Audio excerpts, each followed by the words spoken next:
नमस्कार, मैं हूं अनन्या मिश्रा और आप देख रहे हैं educationbeats.com। भारत बहुत समय से आतंकवाद से प्रभावित रहा है।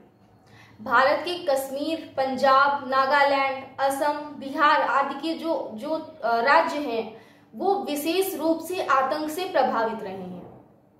ये आतंकवाद भारत के लिए एक बहुत बड़ी और प्रमुख समस्या है।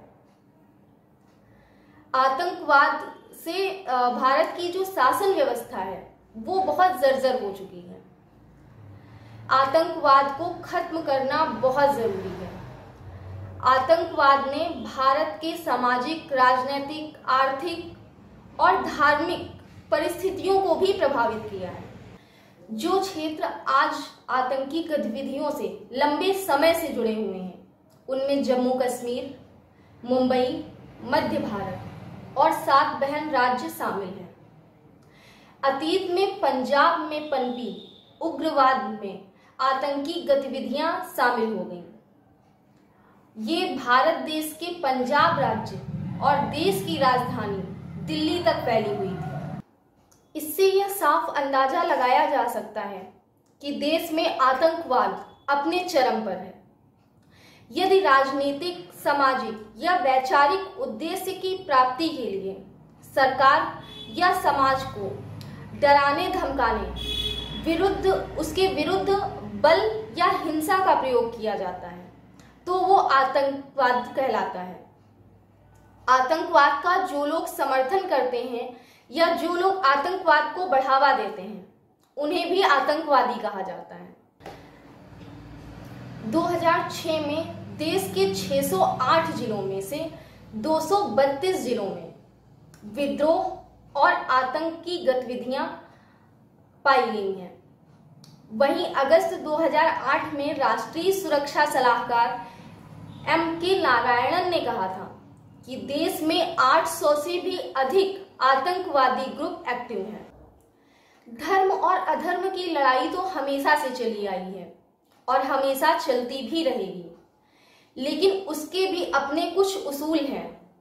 लेकिन आतंकवाद का ना ही तो कोई उसूल है और ना ही कोई सीमा। आतंकवाद भी या आतंकवादी भी साधारण लोगों की तरह ही होते हैं। इसका अंदाजा 20-21 वर्ष के कसाब को देखकर लगाया जा सकता है। भारत कई दशकों से इस बीमारी से ग्रसित है। जम्मू कश्मीर में अलगाववादियों ने आतंकवादियों से मिलकर कश्मीर को नर्क बना दिया है। मुगल सम्राट बाबर ने कश्मीर को स्वर्ग कहा था, लेकिन यहाँ पर कश्मीर में खून की होलियां खेली जाती थी। कश्मीर में जगह जगह बम ब्लास्ट किए जाते थे। जान माल और धन की हानि होती थी।